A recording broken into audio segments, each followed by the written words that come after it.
All About Bugs Tennessee Pest and Termite Control is all about family too. Our family-owned business has successfully been in operation in Sevierville and surrounding areas for almost a decade. Especially during these times, a pest-free home is necessary for a sustainable, disease-free home or business. Our services include residential, rental, commercial, hotel, motel, cabins, you name it. Free quotes and inspections for new customers, and most of our services are contract-free. Our All About Bugs Tennessee family is devoted to delivering the best possible pest control service with a friendly smile. Contact us at 865-453-5574 today. If it's bugging you, you should be bugging us.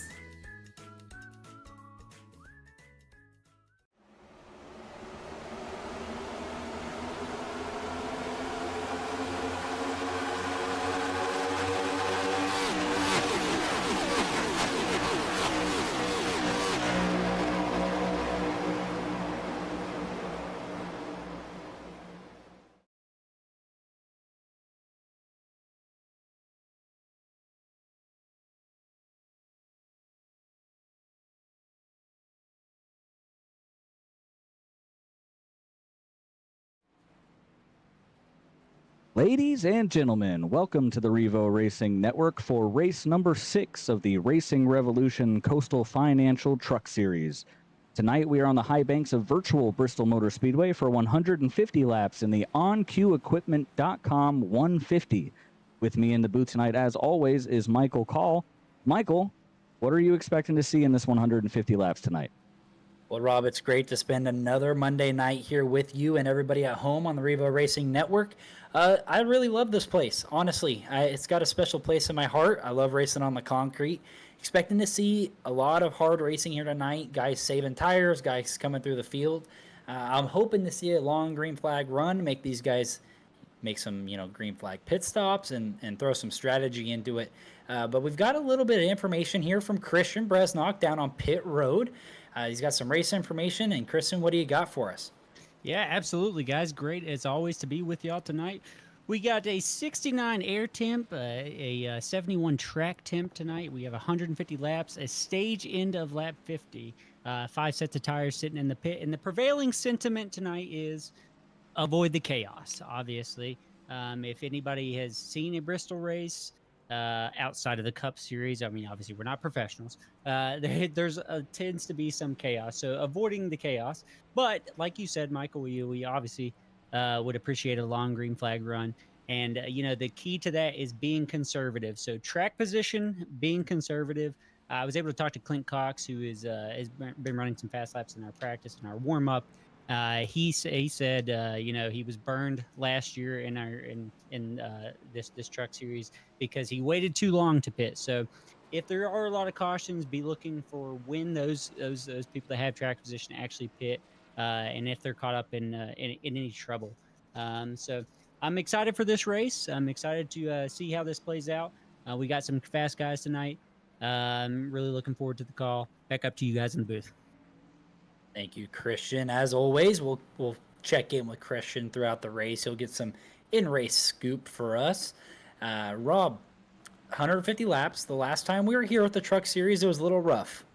Myself was in the race last season, and let's hope we don't have a repeat of that tonight. Tonight's winner does get $50, courtesy of OnQueue Equipment, so that's pretty cool. And definitely hoping to see these guys stay off of each other, stay off the wall, control their trucks, and show us a great showing here tonight at Bristol. Well, I'm hoping for the same thing tonight, Michael. However, I think everybody knows Bristol Motor Speedway is one of those racetracks where contact is expected. So it could be an interesting race here tonight. Obviously we'll be hoping that things go green, but I think it would be a shock if we didn't have ourselves some cautions tonight. But I know everybody here wants to put on a good show for everybody watching tonight on Revo Racing Network, and I'm sure that we will get ourselves some good green flag action out here. Yeah, definitely contact is key. Like, it happens a lot here. You get into each other through the corners, for sure. A little door slamming, a little door banging, and honestly, that's what we're here for, but we hope that they keep it green as they do it. Right, Rob? That is the game plan. As the cars are gridding here on pit road, let's go ahead and take a quick look at our starting lineup for the night. Qualifying on pole by only 1/1000th of a second, Clint Cox starts first. Caleb Gilbert second. Don Fike third. Al Likens fourth. Trevor Earhart fifth. Trevor Keith sixth. Travis Gilbert seventh. Chris Stamper eighth. Frank Hughes ninth. And Kevin Orlando rounds out the top 10. Yeah, starting 11th is going to be Michael Reed in the OnQueue number 91. Nick Alves will start 12th. Joseph Gendron will start 13th. Jack Clemens 14th. Justice Murphy 15th. Grant Turner 16th. Grant Thorpe, both the Grants right next to each other.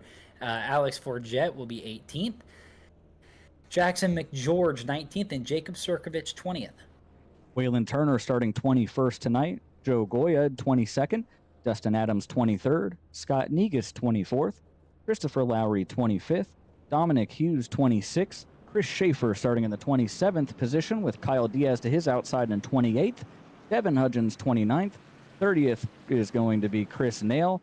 And you'll just owe me one next time, Michael. Eddie Wildermuth starting 31st, rounding out the field to start our night here at Bristol. Yeah, definitely some tough competition up front with Clint Cox and Caleb Gilbert. We saw those guys battle a lot throughout the season last year. Gilbert's been struggling a little, like I keep saying, but he's ran decent still. Like he struggled in the first race, but he's ran consistently in the top 10, the top 5. I think a podium, if I'm correct, last week. So here's our Brady bunch. I'm gonna pull this up for you guys real quick. We got Trevor Keith in the 15, Nick Alves in the 24, and then we got Grant Turner with the good old foot cam. Grant was one of those ones that we kind of pointed out last weekend at COTA, or last race at COTA. Great run out of the 20 truck, and I look forward to seeing him try to keep that truck clean, starting back in the 16th position. I think lights are out here. Yeah, lights are out on the truck here. We're getting ready to see our first green flag of the night here for the OnQueueEquipment.com 150. Clint Cox brings the field to green. The green flag is out, and we are off. Side by side, Clint Cox needs to be careful here not to change lanes. That one looked okay. Yeah, definitely got clear of the 54 into turn 1, and they're going to single file out. Al Likens used the outside lane to his advantage. He's going to get up into third with John Fike. Oh, we got a spinner back here. Sideways. That's Frank Hughes in front of the field. No one collected. Dustin Adams spins into him. Oh, a little bit of net code there in those trucks. They are currently together, actually. That did not take much time, Michael. Nope, yellow out into 3 and 4. Looked like Frank Hughes just kind of lost it there at the bottom. Not sure if we really need... Oh, here we go. We're going to cook up the instant replay for you guys. Hughes drives down to the bottom. And just, yeah, that truck was loose all the way on the entry. Just kind of lost it on entry and slid up the racetrack. Great job by everybody around him. Alves got a little contact, I think, there on the door. Gendron misses him. Murphy gets on the brakes and misses him. And then I think Adams just locked up the brakes and kind of lost it. And just got right into him. So definitely a lot of damage on the 25 truck. Whoop, the bumper hopped right back on. Yeah, unfortunate there for Frank Hughes. Going to lose 19 positions there due to that solo spin. And kind of an odd wreck. You know, we saw this in practice, Michael, where these trucks, just they seem really unstable, especially on the cold tires. And Frank Hughes went down into that corner, and the car basically, I mean, he never really had it. Yeah. Definitely just got light going into turn 3. We got some reports from Christian earlier during practice that these guys were saying that these trucks are really loose, really snappy here tonight at Bristol, and I'm wondering if that has something to do with the low track temp, Rob, and with those tires being cold. I think if we could get a 5 to 10 lap run and get some heat in the tires, that snappiness might go away a little bit, but then eventually that thing starts getting tight when it burns the right front off. So definitely your truck's going to switch from extreme loose to extreme tight throughout a run if we're ever able to get one together. Yeah, it's definitely one of those things where, you know, at this track, and especially with these trucks, you definitely see a lot of change in your vehicle in the way that it handles as time moves on. But we do have a pretty cool little camera here today, switching things up a little bit. We have a cool camera right here on the choose cone. Yeah, so you saw your front 2 pick the outside. Al Likens going to start on the pole technically, but not the control car, as Clint Cox will be the control car.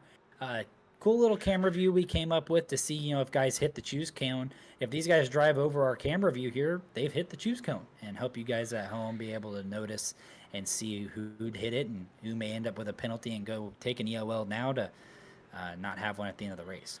Well, so far so good. Looks like the entire field clears there.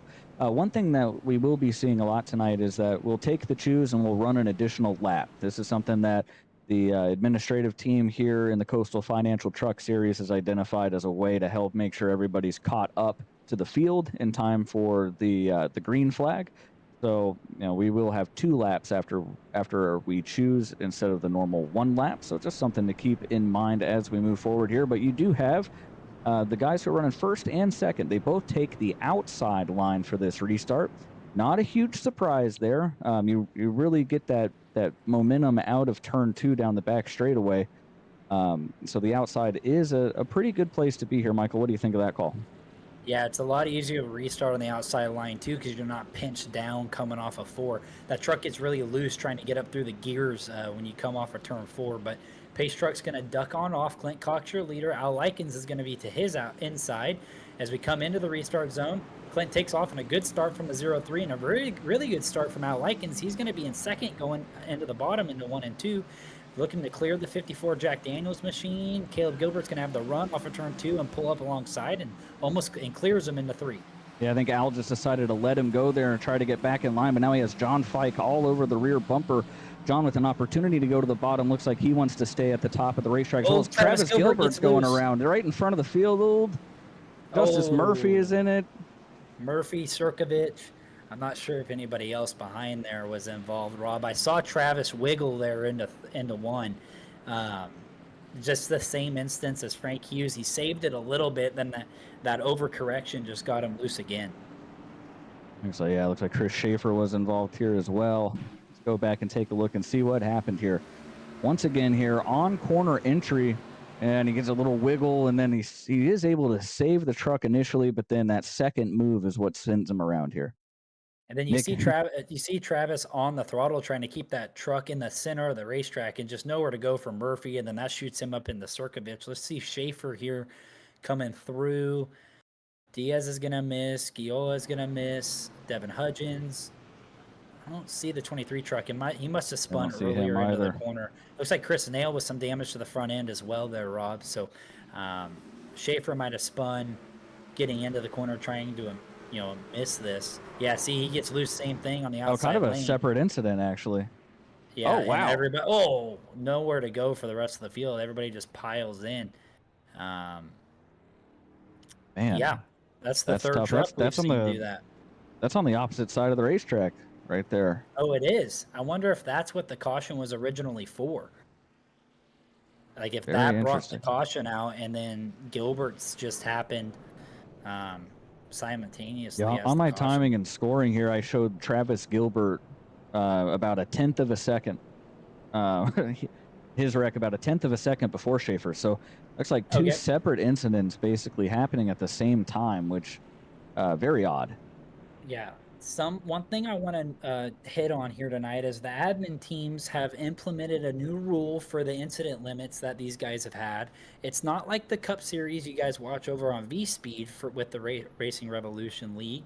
It's more of they're going to review your incident limit, incident penalties. If you hit 17x, you're going to have a penalty for the next race. So try to keep these trucks under control and keep these guys thinking while they're out there and try to limit the amount of cautions. So definitely something new. All these guys that are getting involved in wrecks are going to have to watch it throughout the rest of the night, as we still have over 130 laps to go, and you don't want to rack those up because it could hurt you next week. Yeah, and those are going to be really interesting to keep an eye on. I am an admin here on the Cup side, and introducing the incident limit has cleaned up the racing quite a bit. So it'll take a couple of weeks. Yeah, and it'll take a couple of weeks for these guys to get used to having that additional rule. But once these guys get used to it and get in the swing of things, I think it will be a net benefit here. Yeah, it's definitely helped out a lot over on the Cup side. From what I've noticed, as here we are at our choose cam. Likens is going to take the bottom again. He's going to start on the front row. Trevor Keith to the bottom. A lot of cars picking the outside. Orlando to the bottom. Reed to the bottom. Turner to the outside. Berube outside. Alves to the outside. Looks like they're kind of going whichever cars have less at this point. Once you get in the back of the pack, it really, especially at a place like Bristol, it doesn't really matter what lane you choose because there's so many checkups throughout the field that you kind of just trying to get going on the restarts. Yeah, agreed. Normally, once I get back past about 15th, I'm just trying to gain rows at that point. And Which half the for time, everybody half at the time home I is get it not wrong. very often. Well, Or for everybody at home, that is not often that Rob is past the 15th position in the Cup Series. So I got the opportunity to race with Rob a little bit at Michigan last week because he got in an early race incident, and Rob still beat me. So we'll just put it that way. it happens, man. I'm sorry. No, you are not sorry. Not even a little bit. You've won what? How many races this year? 6? So, I think it's 5. Might be 6. No, I'm out. It's at least 7. It might be It's sitting really- at 8. It's think I'm really at 7. bad when you forget how many races you've won in a season. Okay, all right. The pace truck is getting ready to head off, head off down the pit road here. Clint Cox is the control car on the outside. Al Likens to his inside as he enters the Geico restart zone. He goes early in the zone. We saw him do that a lot last week as well. Al Likens with a pretty good restart. We'll see if he can clear Caleb Gilbert for corner exit. Actually, he's going to go and take the fight to the 03 of Clint Cox. Now side by side for second. Yeah, got to be careful here. Still on cold tires. We've only ran about 2 hard laps. You see Al gets a little loose there through the center of 3 and 4, and he's going to have Trevor Keith right on his back bumper. John Fike's going to slip into the 3rd position, and Al's gotten to the outside lane and going to try to right here, running 4th with Kevin Orlando to his inside. Yeah, and Kevin's definitely doing everything he can to try to get up in front of Al Likens here. You know, you can make the bottom work, don't get me wrong, but it's difficult. Sometimes you can get stuck down there. And, you know, maybe looks like right now he's pretty dang loose.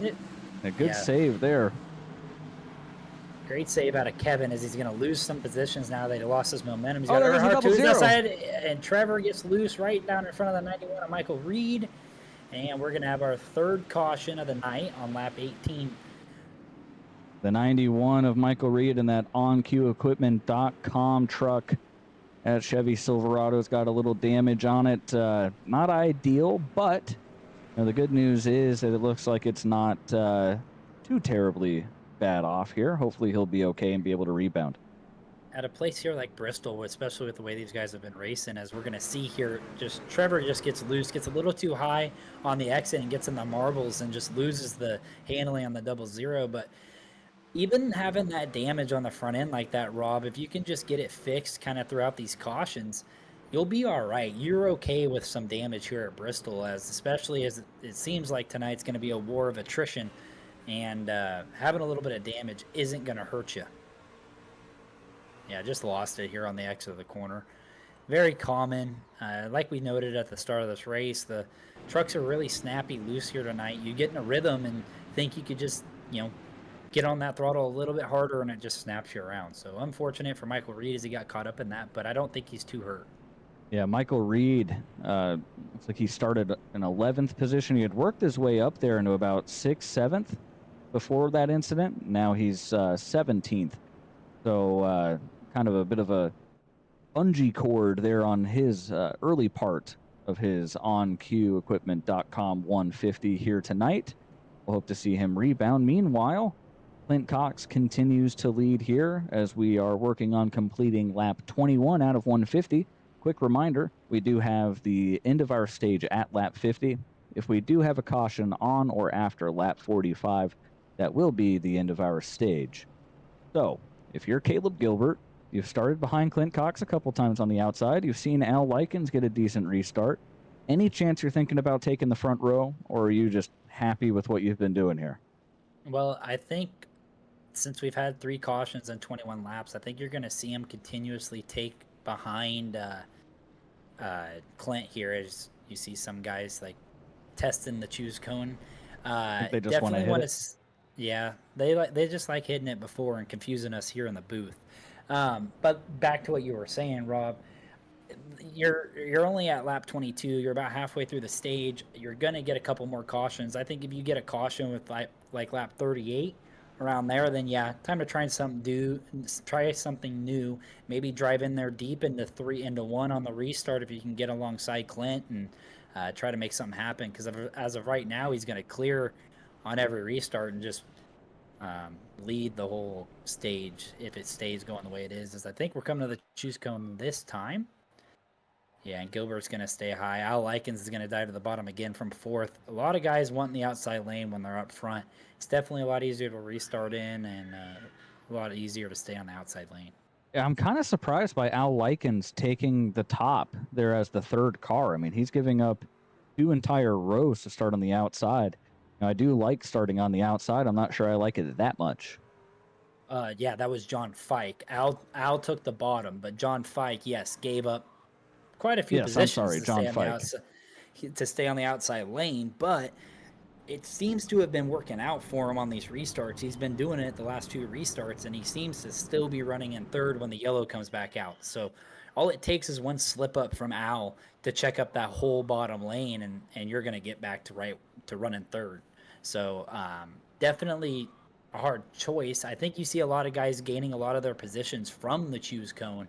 A lot of guys wanting to pick the outside. As you see there on the bottom left of our screen behind our scoreboard, you see quite a few more cars on the outside lane than the bottom. So definitely able to pick up some positions at the choose cone here.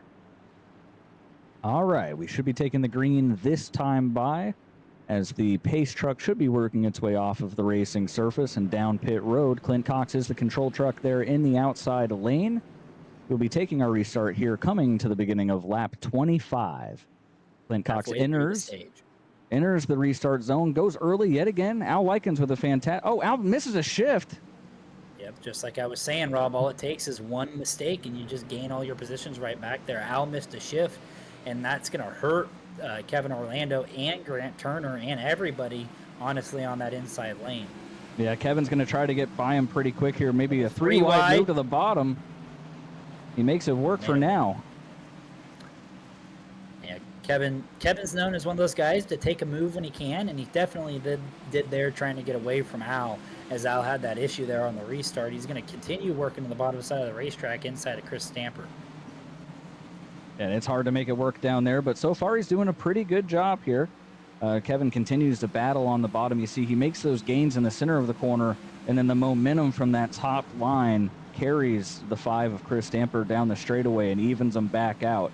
This is the war that you're fighting all night long when you're on the bottom here at Bristol. Yeah, one thing too, though, is running that outside lane is going to wear out those right side tires a little bit faster. So if maybe Kevin's got a little bit of a game plan here, stick to the bottom for if we can get some green flag laps, logged in, and then you're going to be better later in the run. Oh, Gendron's loose. Good.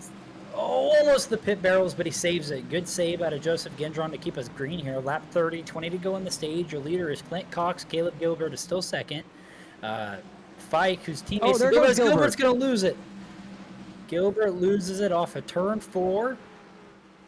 Oh, man, that's huge. I think you come in and pit here now, Rob. Kind of try to flip the stage. I think it depends on who you are, right? I think if you're somebody who needs those stage points, maybe you think about staying here. But I mean, for anybody outside the top 10, I'm coming down. I'm putting 4 tires on it. I'm filling it full, and I'm not coming back down on lap 50. For sure. Definitely going to gain some track position if you're right outside the top 10, because a lot of those guys are going to stay out. Like Fike is going to stay out. I would imagine Trevor Keith, Chris Stamper, Orlando, Likens, Grant Turner. I would imagine those guys stay out. Here we go. We got a replay of Caleb Gilbert on board the 54 Jack Daniels machine. And you see he just gets on the throttle and just kind of cuts down a little early, and that banking will get you there. If you turn down the racetrack too early with the way these trucks have been handling here tonight, that back end gets light and it'll just come right around on you.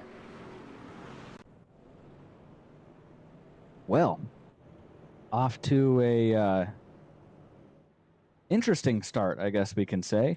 And we were hoping for some good green flag racing here. The hope is not lost, although it looks like Clint Cox is doing his best to see if he can drive inside of the pace truck at the moment. Maybe trying to keep himself entertained under caution here. Definitely some pacing laps here tonight so far at Bristol. Um, I'd like to see these guys just single file out. I believe if they could, we could see some great racing happen throughout the field. It just gets so hard, Rob. This place is difficult. It's definitely not easy. It's hard to race around. It's tight. It's fast. Things happen in a hurry, and like we've seen in some of the wrecks, when guys spin, sometimes there's just nowhere to go here. Most of the time, the cars slide down to the bottom, hit the inside wall, and come right back up the racetrack. So definitely some. It's tough. I won't put all the blame on the drivers tonight, as this place is it's hard. It is a difficult racetrack, and I have not really driven the truck since we updated the physics on it. iRacing had a pretty big truck update back about what would month and a half, 2 months ago now. Yeah, it was about 2 months ago now, right when we first started the season.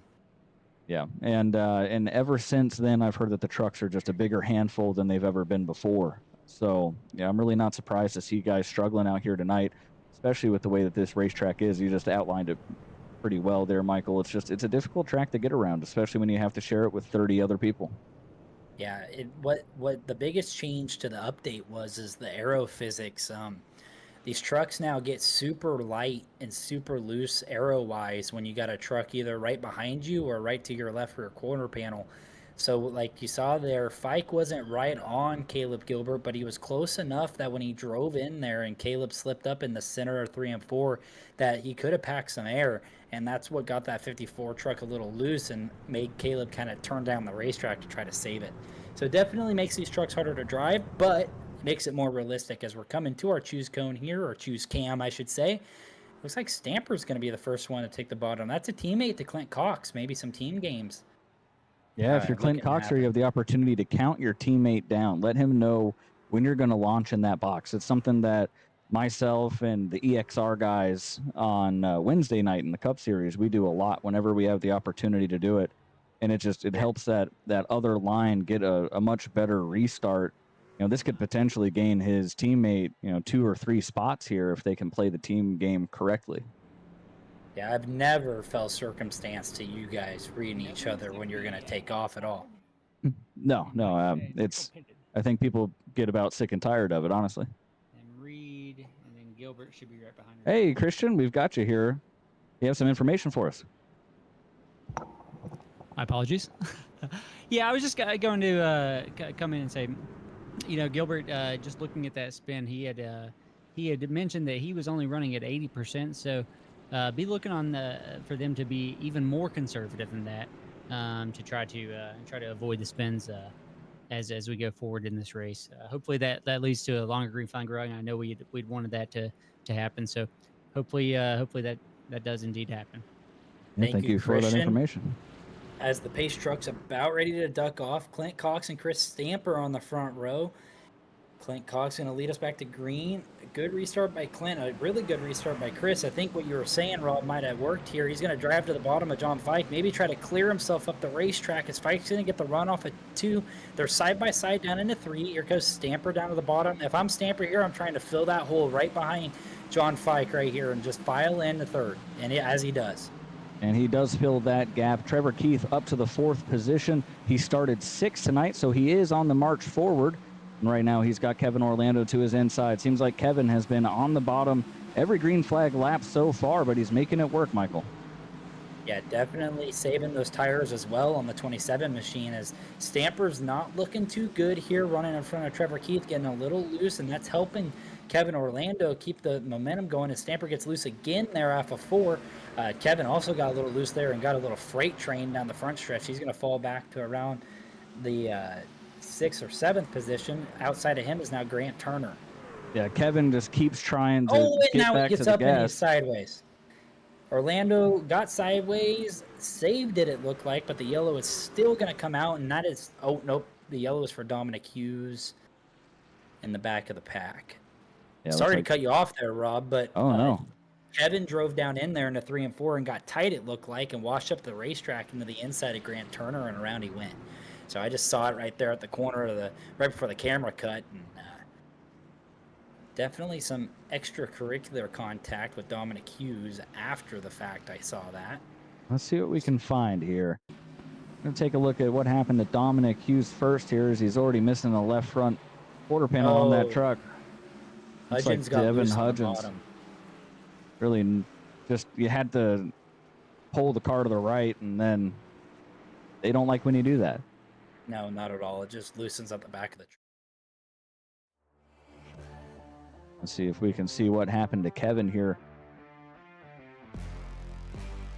I know he kept getting those rear tires lit up.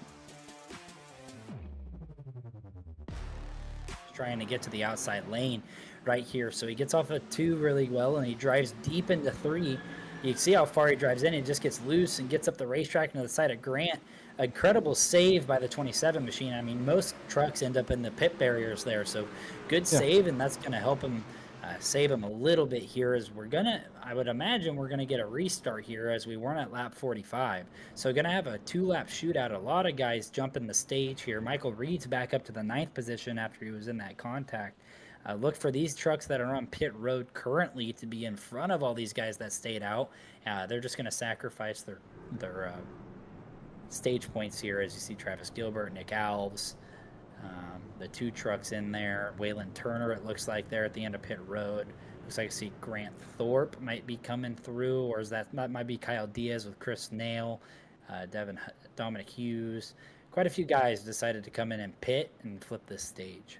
It's a great move for these guys. You know, you have to imagine that the rest of the field's probably going to come down and pit here at the end of the stage, and these guys should see themselves move to the front. And with the way this race is playing out, where we don't really get some green flag runs, it's really just going to play in their favor. You're going to be able to extend your fuel window quite a bit, as we're already almost to lap 50, so we're a third of the way through the race already, and I don't think these guys have burned too much fuel, Rob. We haven't had a lot of green flag runs, and it's just going to help you, honestly, if you stay out. Heck, if I was these guys in the top 10, it might be worth staying out here at the stage, just because we've only ran maybe 8 or 9, maybe 10 hard laps on these tires. Well, I was kind of wondering the same. I'm not sure exactly what we're looking at for fuel mileage. You know, running this many caution laps, perhaps is something that Christian get us some insight on and get back to us here in a bit. But you know, that's definitely an option available to these guys. If you have enough fuel, and let's say you're going to have to stop the race from here anyway, and why not just stay out and keep your track position? I think we definitely gotten to we're into a one-stop race. I don't think we have enough laps left, and with how the cautions have been falling, as Christian just got with me, and he's got some information for us on the fuel situation. What do you got, Christian? Yeah, I was able to talk to Caleb after that spin, you know, because I was interested in the fuel situation, and he was able to tell me it was about 96 laps. So he was able to come in at lap 44. So if you're able to save, which he thinks he should be, and I mean, just based on the trend of the race, I mean, you probably can save until then. So be looking for them to the ones that have pitted already to be staying out past this stage. And obviously you see this top 10, they'll probably come in after this. But stage points are important. But we'll see how the trend of the race continues after this. Thank you, Christian. As we were saying, if you can make it 96 laps on a tank, Rob, that there's only 102 laps left to go in the race. So if we keep getting cautions like this, you're going to be able to make it the rest of the way, as the pace truck's about ready to duck on off. Clint Cox still your leader. Al Likens back to his inside. We saw him miss a shift a couple of restarts ago. Grant Turner's behind him, and Fike's going to restart 4th. The pace truck ducks on in to the restart zone we go. Fike with a good push to Clint Cox. Clint might have missed a shift a little bit there, and Fike is right on him down into 1. Yeah, Al was kind of hanging back there, might have kind of screwed himself up there, but we are coming here. We're only going to have 1 lap to go in the stage once we get back to the line here. 1 lap from here. We got a gaggle of cars back here fighting for 3rd, 4th, 5th. TK is around. Going to get TK. Oh, man. Orlando got in the back of and they're TK still wrecking there. Yeah, Waylon Turner goes around. You saw a good move from Chris Nail there to avoid Waylon Turner. It looked like there, Rob, that TK lifted to make the corner, and I don't think the starry number 27 machine did. Definitely got in the back of the 15 machine. Let's take a look and see what happened. Yeah, just tags Definitely him in the just right rear. yeah, around goes the Revo Racing Network number 15, and he's going to back it up into the wall. And Michael Reed, again, just nowhere to go. Falls right in Uh, his lap. gets some more damage. The 55 truck almost takes out the pit barrels there on the inside line. And let's see, Waylon Turner might have gotten spun there off the nose of Nick Alves. Yeah, Scott Negus involved there. Looks like he didn't end up with too much damage. Waylon Turner also looks like he's got everything still straight on that truck. So, like everybody here should be able to continue. As oh my goodness, Almost took out the leaders there down the yeah, back stretch. that was not ideal. All right, that's the end of the stage. Clint Cox is going to win your stage here. We have a lot of guys staying out. We're going to quickly get to a commercial break so we can get one in. We will recap kind of where everything shakes out when we return here on the Revo Racing Network.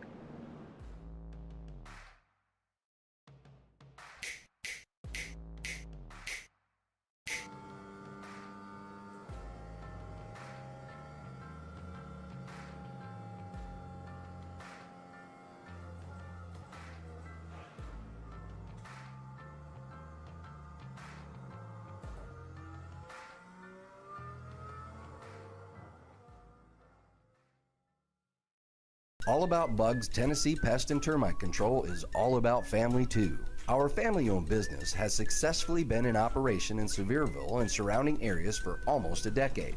Especially during these times, a pest-free home is necessary for a sustainable, disease-free home or business. Our services include residential, rental, commercial, hotel, motel, cabins, you name it. Free quotes and inspections for new customers, and most of our services are contract-free. Our All About Bugs Tennessee family is devoted to delivering the best possible pest control service with a friendly smile. Contact us at 865-453-5574 today. If it's bugging you, you should be bugging us.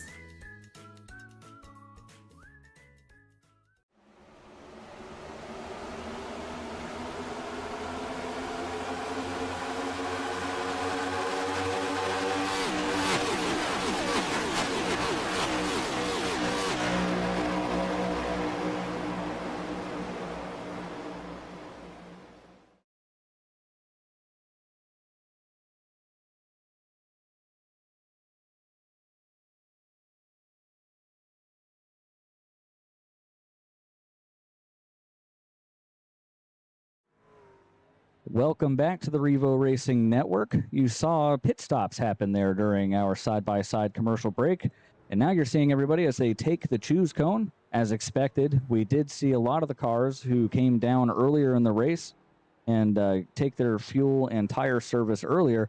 They have stayed out and assumed the lead. Right now, Grant Thorpe is leading, Caleb Gilbert second, Kyle Diaz third, Jack Clemens fourth, Nick Alves rounds out the top five. And, Michael, you noticed something else interesting. Yeah, those top 10 runners pretty much came in and pitted. It's a little jumbled up now that they've chosen, but John Fike beat the 03 machine off pit road. One thing I don't like here is that he chose the inside line for this restart. It's going to be tough to clear himself high and stay in front of the 03. Definitely going to be interesting to see these two try to march their way back through the field as they are going to restart in about the 11th on back position. It's kind of hard to say exactly where they're at just because of the choose cone, but definitely looking forward to see those guys come back up through the field. But a lot of fast trucks in front of them right now, Rob, as we're going to head to the restart zone. Grant Thorpe, your leader, with Caleb Gilbert to his outside. We saw Caleb running second before he spun there, and looking to see if the Jack Daniels machine can get out front as Thorpe leads us to the restart zone. Green flag is going to take off a little bit early, but didn't jump the restart, just early in the box. He's going to stay to the bottom here. That's going to give Gilbert a good run here through the corner. He's going to be pushing the number 77 OnQueue.com machine down the backstretch. And he's going to look to the inside in the 3, Rob. This is going to be a hard pass to complete. Difficult to pass these guys down on the bottom. And Grant Thorpe and I had a hell of a battle here in the Cup cars not too long ago. So I know Grant knows how to get around here pretty quick. He's going to be a hard pass as we got a wreck behind him. Not sure exactly where. Oh, here it is. Huge wreck. It's still happening. I don't know. Well, actually, it looks like most of them got through clean here. I don't think that was the original incident, Rob. I think that might have happened. Just everybody checking up for the caution. Well, let's take a look at our instant replay here and see what happened. A little net code there with the 91 and the 39. If we can get a shot there from the left front of the 91, he moves to the outside of Dominic Hughes, and you see Dominic Hughes just turn around like that truck. Reed was completely to his outside, and that truck just turned around. So that's something that happens here on iRacing, and it's very common at Bristol to have a lot of net code issues. You see here, Reed in the orange truck drives to the outside of Dominic, and I don't think there was any contact. He gets up there, you see there's still a gap in between those trucks, and the 39 just goes around. So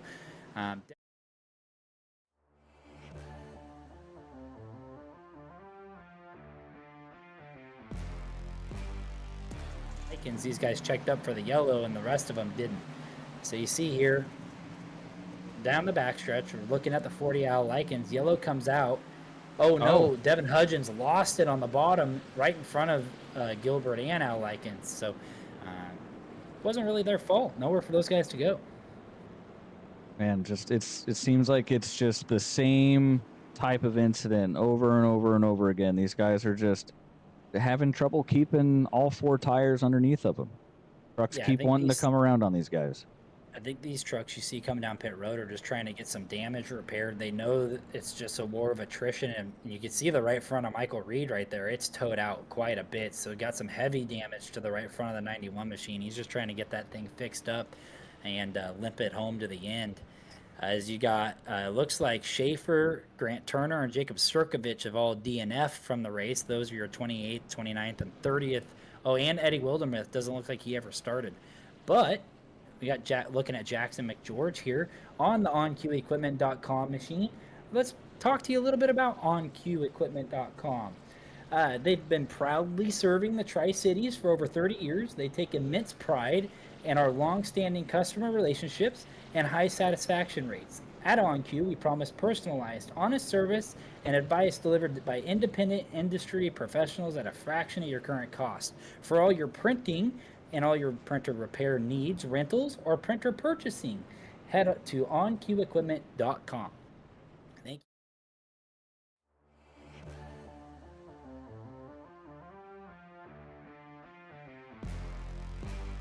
You're getting really good at these ad reads, man. I mean, it seems like every week, just a little bit better every single week. I mean, it's honestly quite impressive. I practice, but I don't practice. Riding on with McGeorge here, as you see, Hudgens gets loose, and he's going to make a dive. Oh, man. A little bit of contact, but cleared Hudgens there. Good move from Jackson to keep that truck clean. Clean-looking truck tonight, Rob. That OnQueue equipment machine looks great. It really does. There's 4 of them out here, and they all look great. One of those OnQueueEquipment.com trucks is Grant Thorpe, who is leading the race. Appears Grant maybe thinking better of his decision to start on the inside there that last time. Looks like he's chosen the outside here for this next restart. Yeah, definitely smart decision. I don't think the bottom's going to help you out much unless you can get a really, really clean takeoff on the restart and clear yourself up at the flag stand.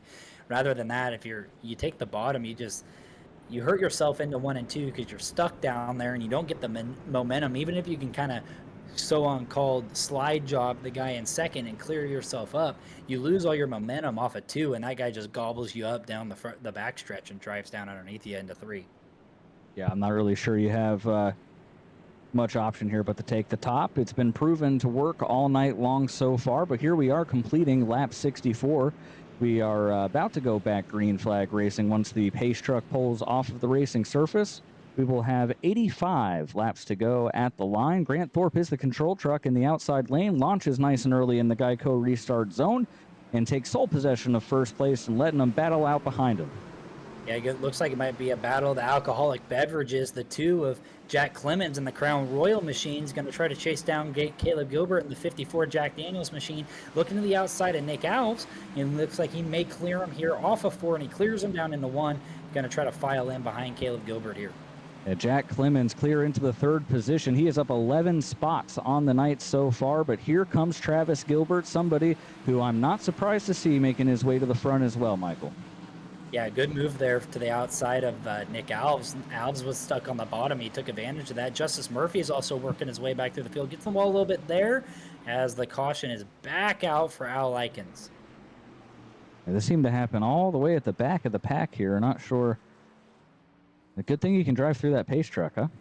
Yeah, definitely glad that iRacing makes the pace trucks invisible, because I would have destroyed a couple of race cars on the pace truck by now. Queuing Let's up a see what replay for you happened here. here. Alv's got a little, Lycan's got a little loose there off a 4 and took a really shallow entry into 1. And when you do that, Rob, you just got to turn the wheel so much, it's just going to snap the back of that truck around, which is exactly what happened. He got loose off a 4 and had to come down the racetrack. And instead of trying to open that entry back up, he just pinched it off there into 1, and around went the 40 machine. Yeah, just unfortunately kind of more of the same. Just really difficult to keep keep everything underneath you here. We just continue to see guys struggle with it tonight. But while we have a quick moment, let's talk to our race leader right now, Grant Thorpe. Do you have a copy? I got you. Hey, Grant. So fantastic start to the race here. You're up 16 positions, so it took a little bit of a pitch strategy call there to get yourself out front. How do things feel out there? We're just surviving. It's the key. Yeah, survival is definitely the name of the game here. We saw you pick the inside for the restart on that restart after the stage, and Caleb Gilbert was able to drive back to your inside. Is that what made you switch your mind, going, hey, I'm going to restart on the outside, try to carry my momentum and not allow him to get to my inside? Honestly, it's just so he has a tougher time seeing me launch, so I can clear him into 1, and hopefully just get into a rhythm and to where he can't roll to my outside. It worked the second time, so. Definitely, I'd keep doing it if I was you. You're looking great so far out front, plus 16 on the night. That OnQueue equipment truck looks great, and hopefully maybe we're talking to you again here at the end of the night. Let's hope so. And that was Grant Thorpe, driver of the number 77, currently with a nice clear view out front of the field. I thought we were coming to the choose cone this time around, but looks like we're going to do that next time instead. Yeah, I thought we were there too, Rob. As something I want to point out, Nick Alves running in the 7th position. That truck's still clean. We saw him clear a couple wrecks. Looking really good. Alves needs a good run, just like I could use some financial help from Nick Alves. Coastal Financial's mission is to provide comprehensive financial planning solutions tailored to each individual's unique needs and goals, with the aim of empowering their clients to make informed financial decisions and achieve their financial potential. You can find them at coastalfinancial.com or on Facebook at Coastal Financial. Coastal Financial is the presenting sponsor of the Coastal Financial Truck Series, and we appreciate Nick and his business and his help here tonight as we're choosing here. Looks like, did Gilbert take the bottom there, Rob? Yeah, it looks like Caleb Gilbert took the bottom, decided he wanted to be on the front row. You know, I like that decision. If you're confident in the speed of the car, you're confident in your ability to get through the gears, I like taking the bottom. It gives you an opportunity, if you can get a good launch, to maybe clear that guy. And hopefully you're, pulled enough on the guy who's starting behind the leader that there's a gap there you can always fall back into if you need to. But let's not sell Nick Alves short. He said he was running 7th. I have Nick Alves running P5 at the moment, Michael. Oh, well, look at that. I read the scoreboard wrong. You can't be perfect all the time. It's all right. Can never be perfect, but I can definitely shout out Coastal Financial as perfect as I can. So, with that being said, one thing I noted, kind of to myself there, I didn't really let you know on it, Rob, is when Grant cleared himself to lead there, he kind of was running the bottom to the middle lane when he got clear of Caleb. Maybe there's a strategy pull here from Caleb to try to get to his inside and force Grant to run that upper outside lane. I know it may be the faster lane, but if Grant's not comfortable up there, you can definitely make that bottom line successful and get by him as this pace truck's getting ready to duck on off, and Grant Thorpe's going to lead us back to green on the outside lane with Caleb Gilbert to his inside. Travis Gilbert's going to restart 3rd right behind Caleb with Jack Clemens to his outside. And, Caleb got caught sleeping big there on the restart. Grant's going to clear by 3 or 4 truck lengths into turn 1, Rob. Yeah, fantastic restart here for Grant, but Caleb's going to maintain the 2nd position, it looks like. At least he does for the moment. Yeah, very clear into turn 3. Caleb takes sole possession of that 2nd position, and he'll see if he can go and run Grant back down. Meanwhile, a little further back in the pack here, and I tell you, once you get back to where these guys are stuck 2 by 2, it's crazy racing back here. Definitely chaos, as it looks like we've gotten a little single filed out here. We may get our first green flag run of the night. As you look at Clint Cox, look to the bottom of Justice Murphy.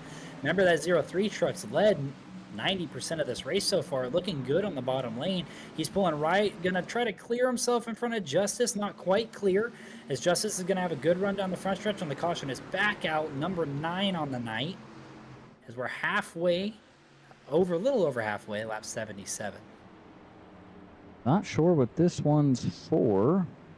Man, it was looking promising too there. May have been for the 39 of Dominic Hughes. Let's see what we can find here in our Revo Racing Network instant replay. Al Likens and Dominic Hughes down the back stretch. Al's got a good run. John Fike right behind them. And Dominic just loses it. We've seen this from Dominic a couple times here tonight. Definitely struggling in the 39 machine. Yeah, it's a tough night. Obviously Dominic doing his best out here, but just tough night for him tonight. Yeah, that wasn't a dig at Dominic. This racetrack's really, really hard to get around consistently, and one slip up into the corner can cause that to happen. So nothing against Dominic. It's hard to do. Heck, I spun out by myself a couple times here last year, and that was before the rework of the trucks. So definitely hard to do. It's not easy, and sometimes this is the good thing. What I like, Rob, I know we're on our 9th caution, but the cautions haven't destroyed trucks. We haven't seen trucks get upside down. We haven't seen the whole field stack up and pile in. We've just seen guys just self-spinning, which honestly is what, as a fan and a broadcaster, I would like to see these trucks hard to drive. That's what's going to make the cream rise to the top, and that's kind of what I'm looking for. Yeah, I mean, hard to drive is definitely good. You would like to see some of these guys maybe, back it off a little bit to try to keep the trucks going straight. It's one thing to lose control racing for the lead. It's another thing to lose control for 30th. But yeah, I mean, I'll take hard to drive anytime, and typically puts on a really good show. And if we can ever get ourselves some green flag racing here, I think we will see a good show. I mean, right now you have Grant Thorpe, who has good speed, but you have Caleb Gilbert, last season's champion. You have Travis Gilbert, who's fast everywhere. You've got Clemens, who's having a fantastic race tonight. He's got good pace.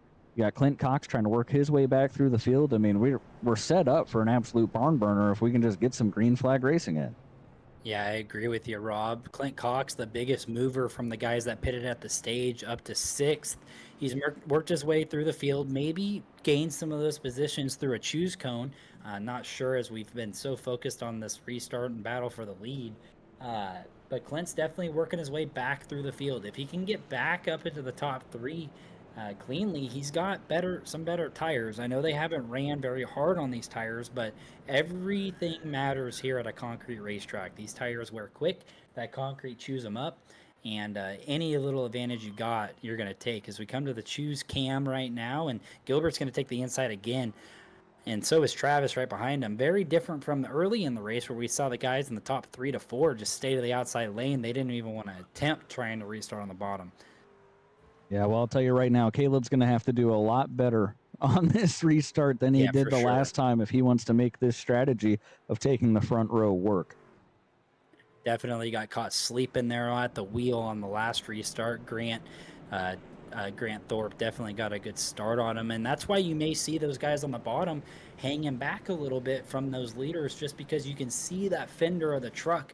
These corners are so banked, and the way the field of view is out of these trucks is when you're neck and neck with them bumper to bumper, you can't really see them unless you're looking to the side. So definitely difficult to restart on the bottom lane, especially as on the front row. So you might see Caleb lay back just a little bit to where he can see that left front fender of Grant Thorpe and try to get a better restart.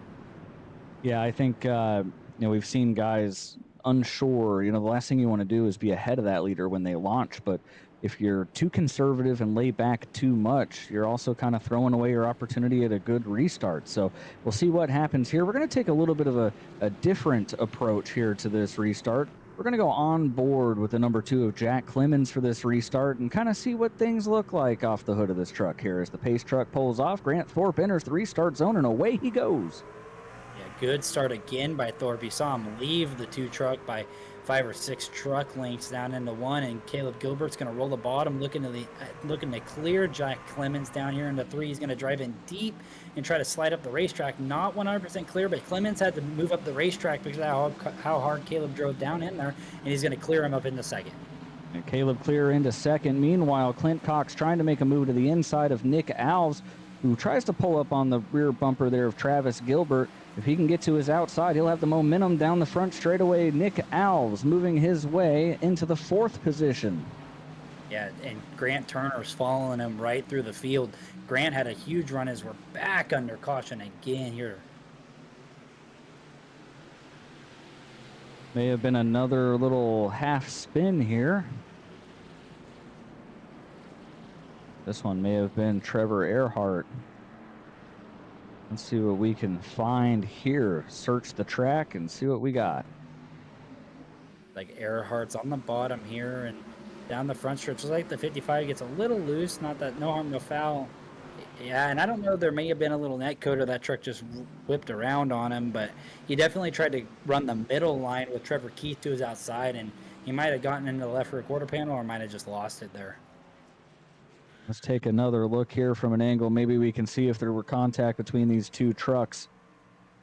See Earhart loose there off of 4. You see a lot of damage to the back end of the truck. He lifts down into the corner and kind of running the inside. Looks like there was some net code there again, Rob.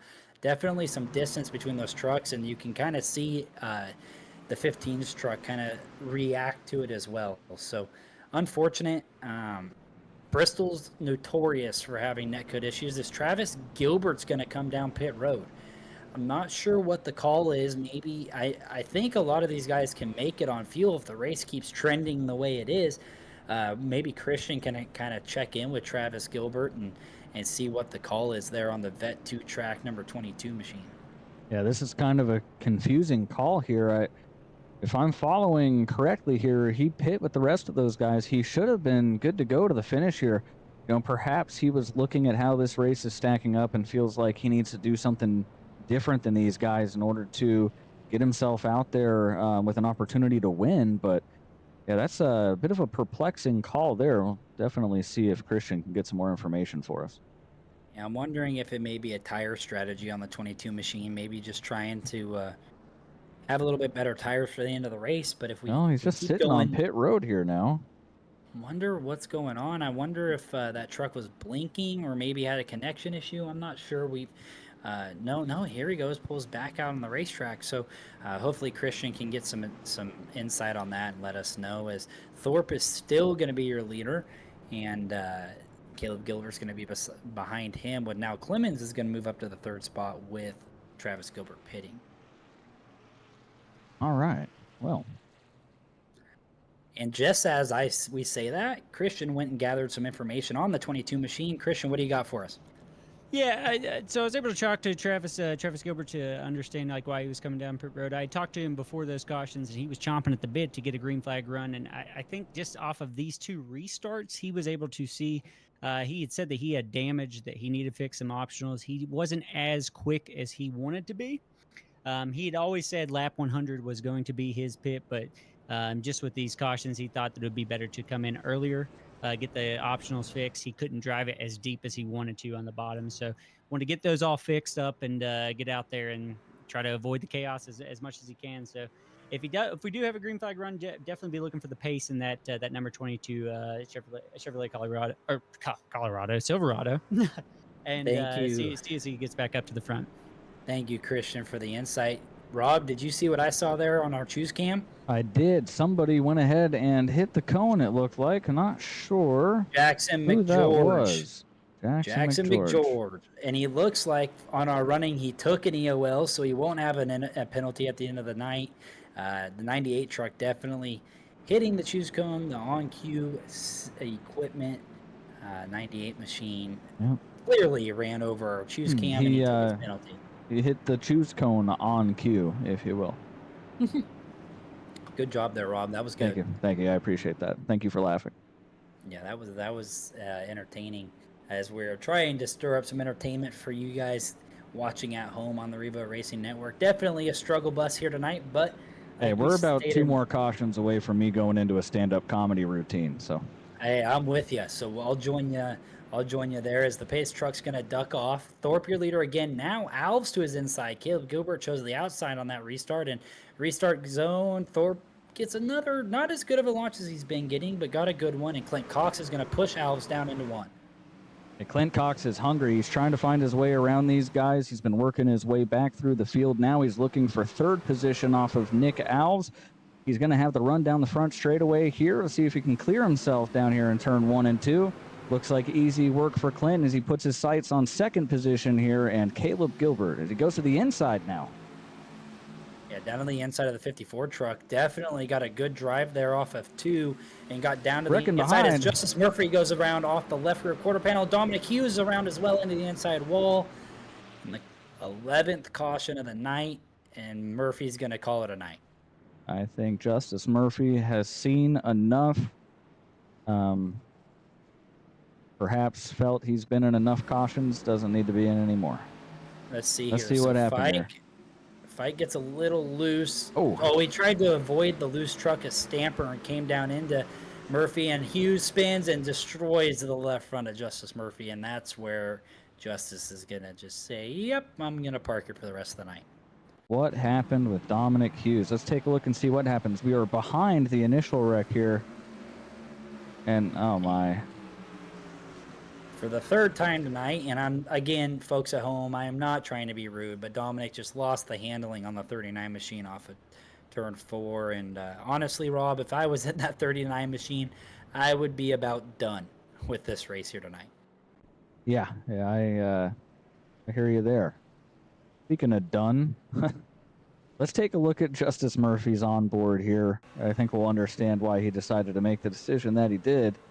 You know, it's one thing to get caught up in a wreck. You know, that does happen, but you see him coming at you. Definitely hooked a left there, and bam. Yeah, Fike definitely hooked a left on him there. I'm not sure if Fike got loose and tried to just save that truck or exactly what happened. That's what it looked like to me. He got loose there on corner exit, and you know, let's not lose sight of this. You know, John Fike and Justice Murphy have history in this league. Never. You know, those two have had their moments.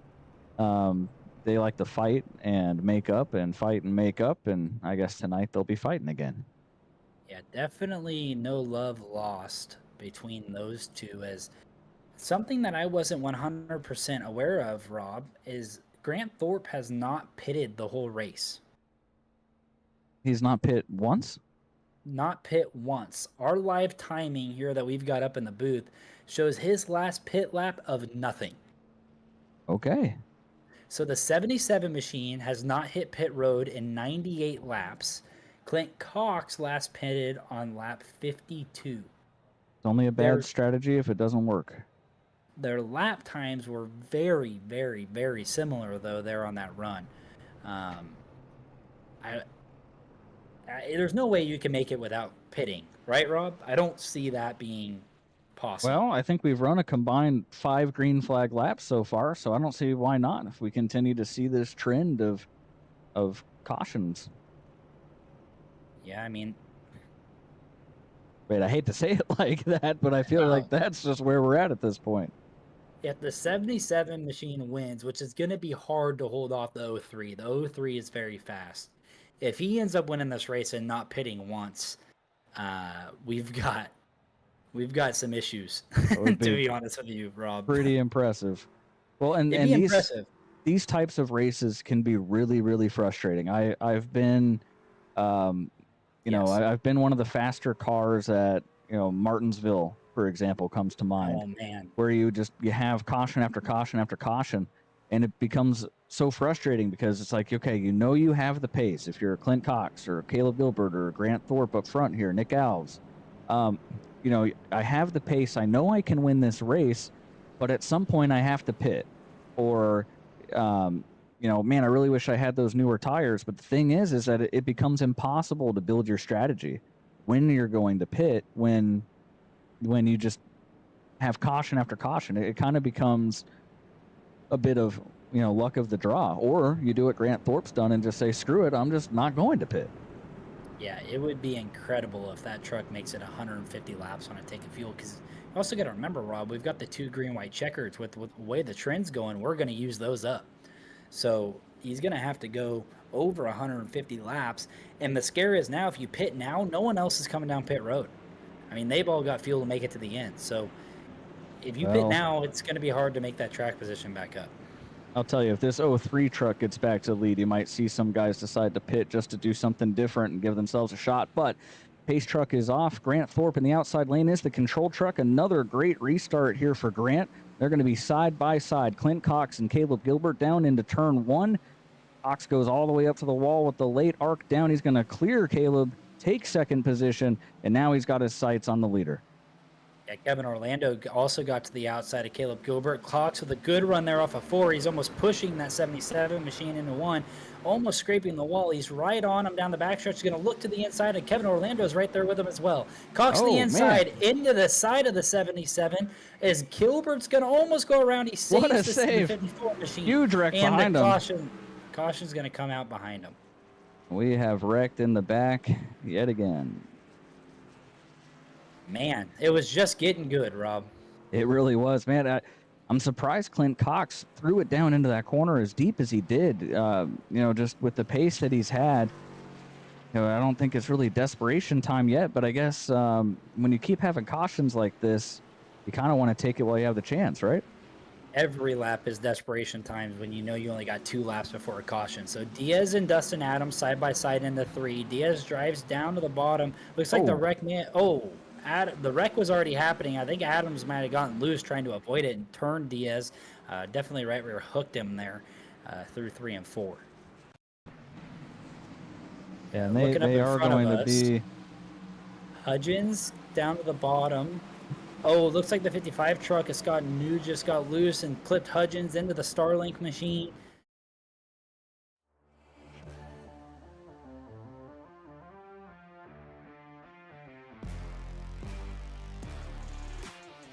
Kind of been the tale of the night, unfortunately. And one more look here, you'll see Scott Negus on the bottom of the racetrack below that 61 truck, and it just comes around like we've seen all night. And unfortunately, man, big hit there for Gendron and Devin Hudgens. Yeah, definitely a big hit as Hudgens just got pretty much right rear hooked from the 55, nowhere he could go, right up into the 86 machine. So,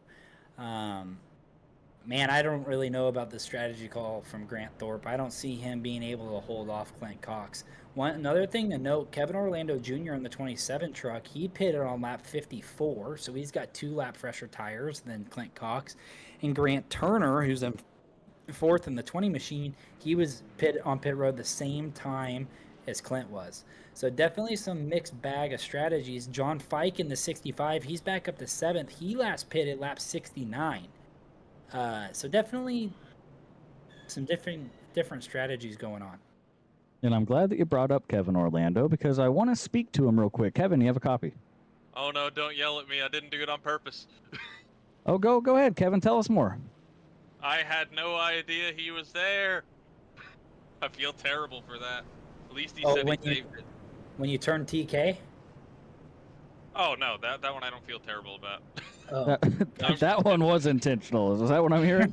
No, it wasn't intentional. It just racing deal there. Just got too much momentum there and wasn't able to get away from him. Well, Kevin, what is the strategy to come out here and win this race now? You've got the 03 of Clint Cox. He's been fast. Grant continues to lead. He hasn't pit all race, so he's just kind of playing the track position game. What is the play for that starry Chevy to get to victory lane? Well, I ain't pitting again. The tire's already not great, but right now, it's just I got to stay out, maintain the tires the best I can, and hold as much track position as I can, and then see what we got at the end here. But I think we got a decent shot. I hope I can stop turning people accidentally. It's been a little bit unfortunate tonight, and I feel terrible about how things have gone. But we'll see what we can make out of it. Well, Kevin, thank you again for joining us up in the booth here really quick, and good luck. You got about 40 laps to get it done. Yeah, we'll see how my tires like it when we get there. And that was Kevin Orlando, driver of the 27 Starry Chevy. And I think what he was referring to there, Michael, was probably Caleb Gilbert. We did see him get really loose on that corner exit. He may have had a little assistance. Maybe that's what he was referring to. I thought Caleb got loose there off of 4. So did I at first. Any contact, but maybe that was the case. He's going to restart on the front row now. So we know Kevin's he's aggressive. So this is an opportunity for him to make or break the race here tonight. If he can get clear, I think he has the pace to keep Clint Cox behind him. It'll be definitely a dogfight, but the pace truck's going to duck off. Thorpe's still our leader. Orlando's going to restart second on the inside line with Grant Turner behind him and Clint Cox to his outside. So down into the Geico restart zone. Grant Thorpe leads us, takes off great, and is going to clear about 4 or 5 truck lengths down into turn 1 as Orlando and Cox are going to be side by side for second. Yeah, Orlando struggled to get up through the gears, but he does clear Clint Cox. Gets up in front of him, and Clint's going to take him to the bottom side here. This is exactly what Kevin wanted to see. This is, a big loose out of Kevin, and a great save. This is Clint's opportunity to get past him through to second. He's going to do a little mini slide job on him there, and Clint Cox does take control of the second position. Yeah, Clint back up to second there. You saw Kevin get loose trying to do the crossover. Kevin did say his tires were getting worn. His Spike gets loose, and so does Chris Nail. We're going to have another caution, and Dominic Hughes goes around. Dominic Hughes wanted another one. And the 39 truck's going to pull away. I heard the motor explosion on the 88 machine, so I'd imagine that truck's done for the night. Let's see here what happened with Fike and Chris Nail. Nail on the outside lane, little damage to the front end. Just got tight and loose behind Chris Stamper and a hard impact there to the inside wall. Hughes may have gotten a little help there, to be honest with you there, Rob. That one might not have been his fault. Yeah, definitely. We'll have to check that one out. So he was in front of Scott Nugis and Michael Reed working his way on the bottom. He did get loose. Yeah, he just lost it once again.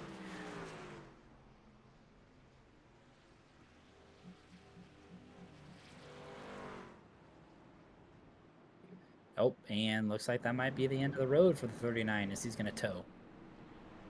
Well, we're going to take this opportunity here to get another quick side-by-side break here at the Revo Racing Network. We will be right back for more of the Coastal Financial Truck Series at Bristol in just a moment.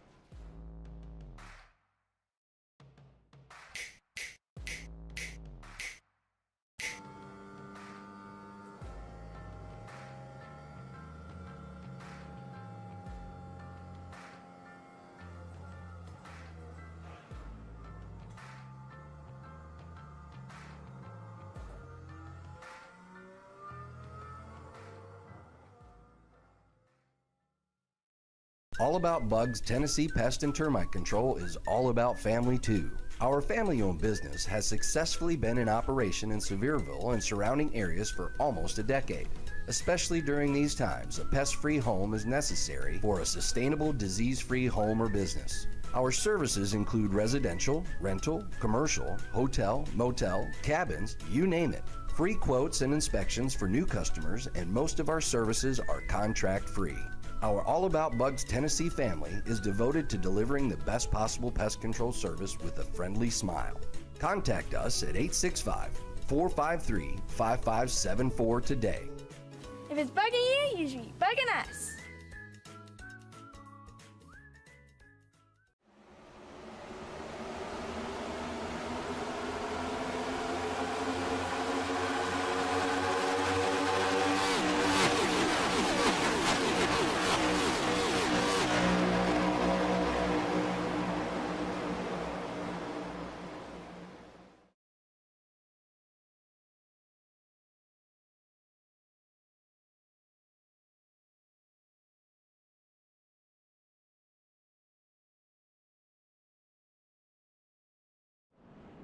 And welcome back to the OnQueueEquipment.com 150 here from Bristol Motor Speedway.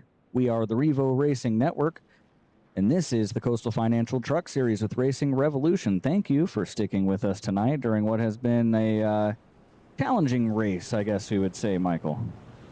Definitely been a struggle, but regardless of that, we do have a little strategy coming into play. So as we've noted, Thorpe has not pitted all race. We've gotten several, I guess I should say, hints from Christian that tires are a factor. Tires are hurting. We heard Kevin Orlando say his tires aren't great. With Clint Cox having to drive up through the field, I'm sure his tires are hurting a little bit. The freshest tires inside the top 10 currently would be Frank Hughes in the 61 machine. He last pitted lap 88, but you see Trevor Keith and Travis Gilbert's to Frank's outside here. They last pitted on lap 90. So fresh tires are definitely going to come into play. Look to see these guys try to march their way through the field and use that as their advantage here tonight, Rob. Yeah, good information there. They're going to need some green flag laps if they're planning to march anywhere. And as the race gets closer and closer to the end, you wonder if we're ever going to get there. But we're going to cross our fingers here. We're going to go ahead and get ready for another restart. This is going to bring us to green beginning lap 120. 31 laps to go as the pace truck pulls off. Grant Thorpe in the outside lane is your control car. Clint Cox took the bottom. Will it pay off for him as Grant gets a pretty good launch, clears himself heading into turn 1. Yeah, Clint Cox is going to be clear of Kevin Orlando, too. He's going to clear that 0-3 machine back up in front as Grant Turner's looking to the inside of Kevin Orlando. Turner, who we've been talking about recently in the last couple of races, he's got a good run going tonight here at Bristol. As Cox has got a good run off of 4, looking to get to the outside of the 77 machine. Yeah, Grant Thorpe has to get up top as we have another wreck back here. Oh, and there's Gilbert, some of your new tire Hudgens. guys. Yeah, Frank Hughes, but I don't see Gilbert or Trevor Keith involved in this. So the other Gilbert is here. Not the one you were looking for. Definitely some damage on our previous season's champion. Let's see what happened here. Revo Racing Network replay. Diaz gets loose. They're 3 wide off of 4. They figure it out, and it looks like Caleb just kind of gets in the back. Ahead of them here. Hughes lost it. Hughes lost it in front of him. Nowhere to go for those trucks. Tough night to be a Hughes. Yeah, they've definitely.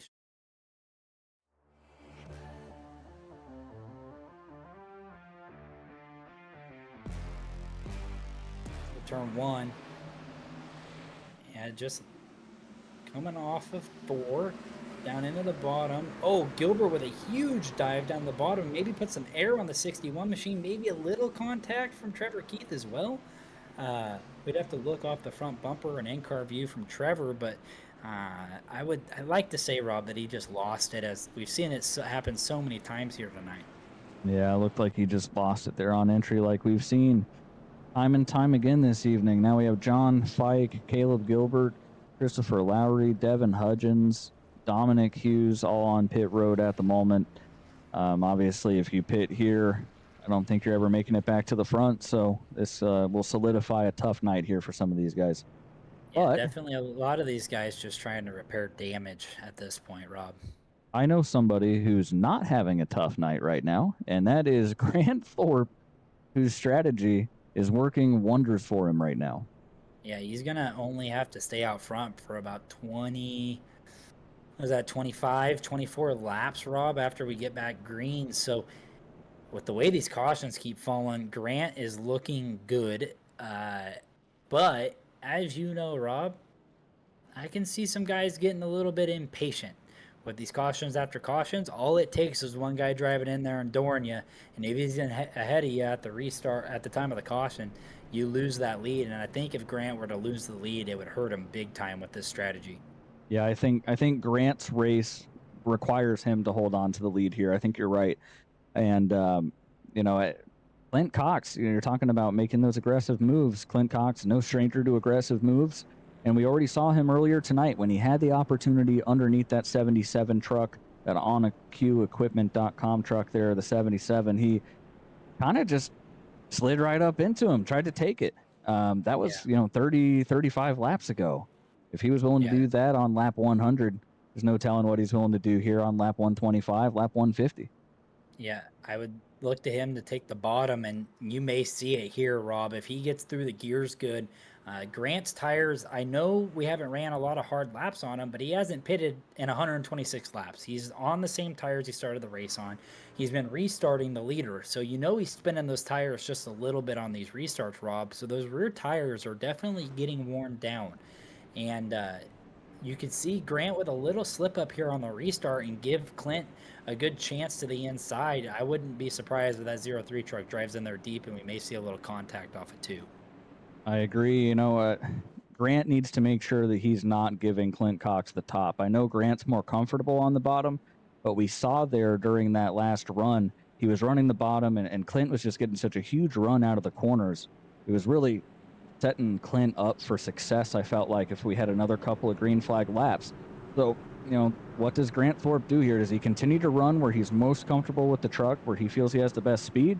Or does he go ahead and put himself up there in Clint Cox's preferred line and try to take it away from him? Well, I think whatever you do, Clint's going to do the opposite. He's got such a tire advantage. I think he can make the bottom line work to drive around the 77 truck, especially if he gets underneath of him and just roughs him up a little bit into the corner. Just kind of takes that line away going into the corner. Grant just needs cautions after cautions to make this thing work, as the pace truck's going to duck off. Thorpe's still your leader. Cox to the inside into the restart zone. A good restart again from Grant. You saw a little wheel spin there, Rob. He didn't get as good of a start as he's been getting, as Orlando's going to be the outside of Clint Cox here off of turn 2. Yeah, this was ideal for Kevin Orlando. He needs to take advantage of this right now. He dives down into turn 3 and 4. He's going to get past Clint Cox here. He's going to be to the rear bumper of Grant Thorpe. Not clear enough to take it to the bottom, but Kevin, it might be there. Is Grant going to be clear on corner exit? He is. Caution is out again. Caleb Gilbert turned around here. And there's the 91 of Michael Reed, who just seems like they keep falling in his lap tonight. Yeah, Michael Reed has been... Remember we had that race where Joseph Gendron just ended up being the guy that got stuck in all these yellows? Yeah. Tonight it's Michael Reed's night. He was the chosen one. He's been having trouble in that 91 truck since the start. Let's get a Riva Racing Network instant replay up and see Gilbert to the inside of Hughes. Hughes maybe with Fike. Fike got into the back of Hughes and just turned him there, and Gilbert lost it. Hughes up into Fike, and again, here comes Michael Reed. Oh, not any.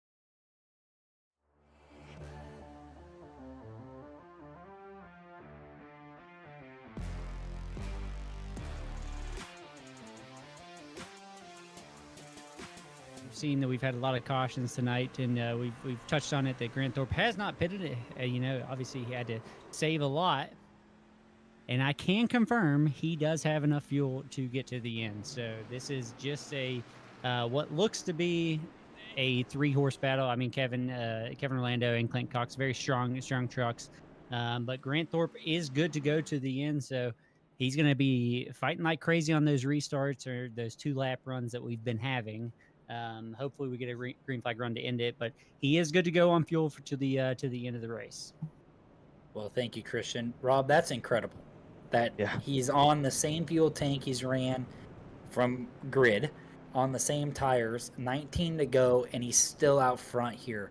Hasn't pitted at all. It's been 131 laps now, and he is saying that he is good to go to the end of the race. So, man, if we could just run these last 19 laps green, Rob, we would have a banger of a race.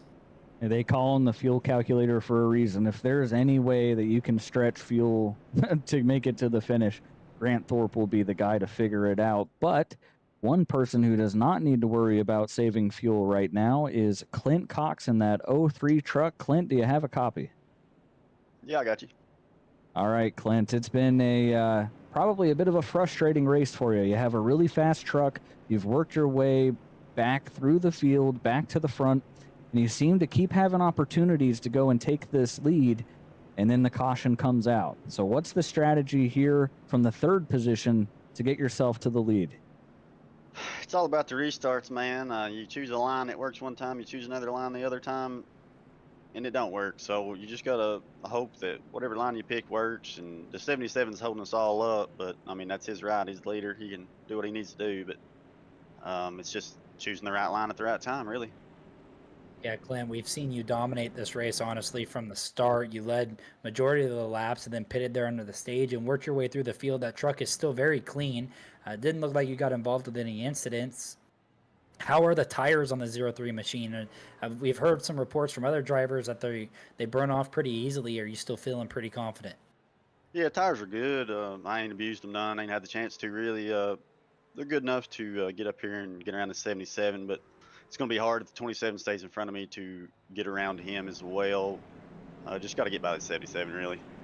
Yeah, well, keep going. You got 17 laps to go. Picking the inside here. Hopefully you can get a good restart and get side by side. Yep, that's what we're going to try to do. Good luck. Thank you. And that was Clint Cox in the 03 machine, trying to see if he can find his way back to the lead after starting on pole.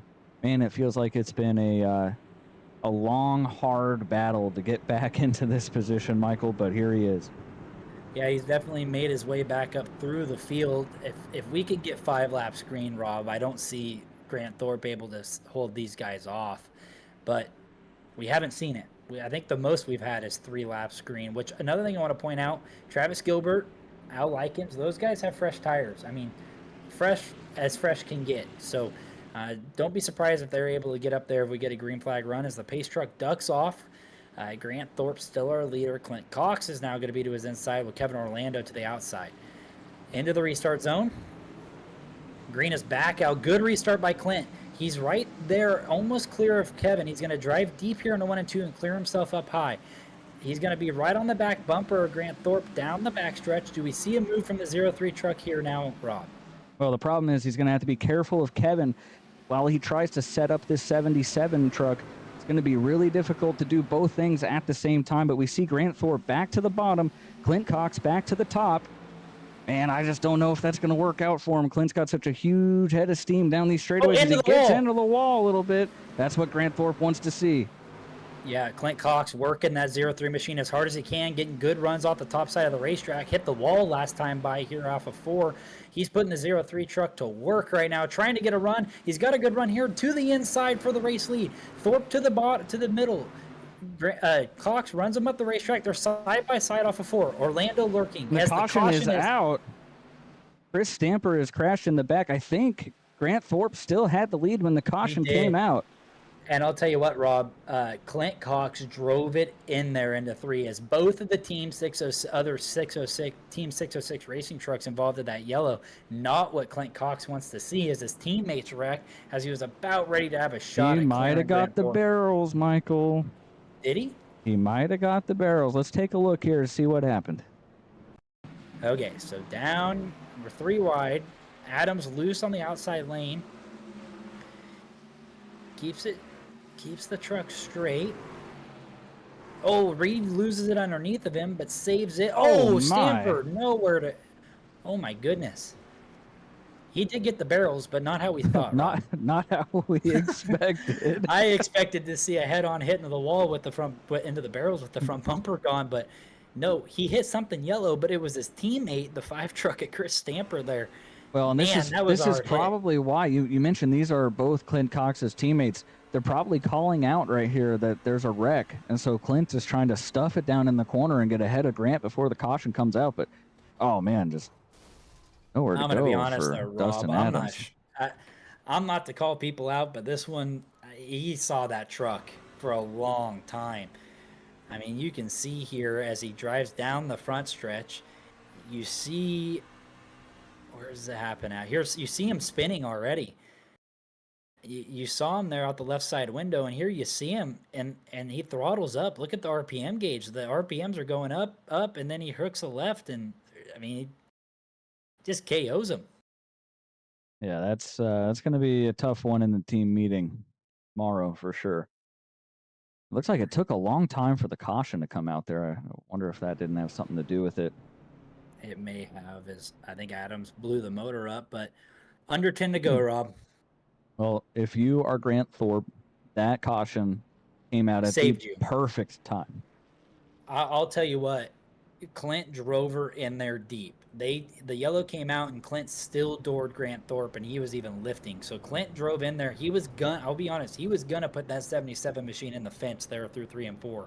And try to take the race lead. I don't know if he lifted till about the apex of the corner, which you can't blame him. Obviously, you don't want to race people dirty, but you can't blame him with the way these cautions have been coming out. You got to make something happen if you want to win this race.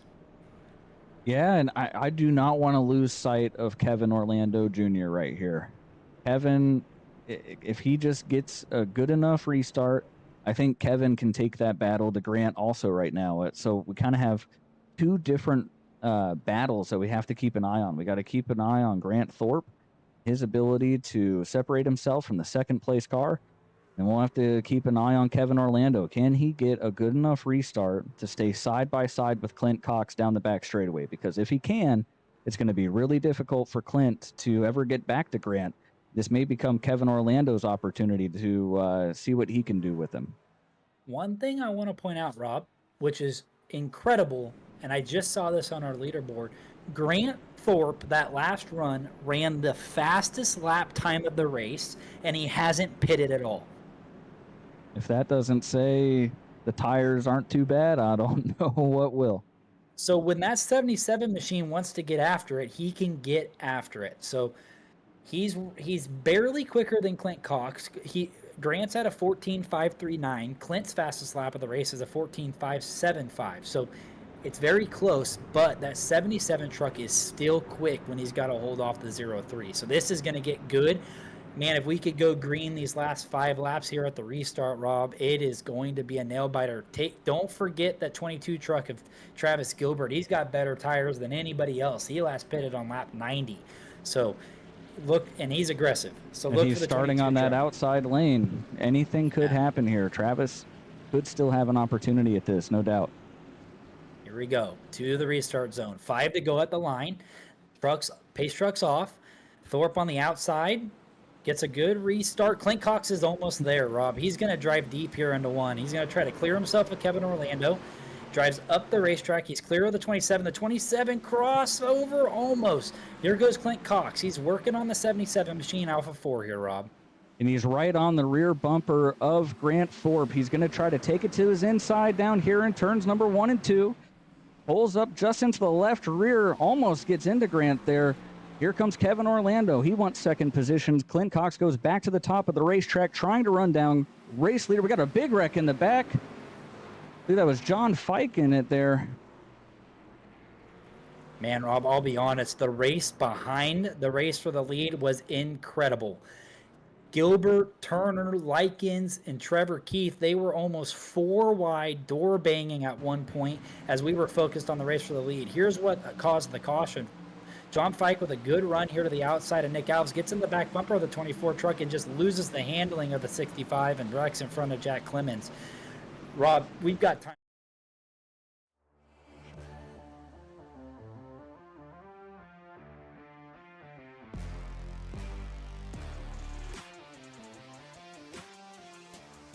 Let's go back and take a look at that here. You were watching it live. Walk us through what happens here. So we get to the restart. Thorpe gets a decent restart, not the best one we've seen all night, and Travis Gilbert kind of slow through the gears. So they're following each other through the racetrack right here, and Turner has to lift here, and Gilbert has a huge run.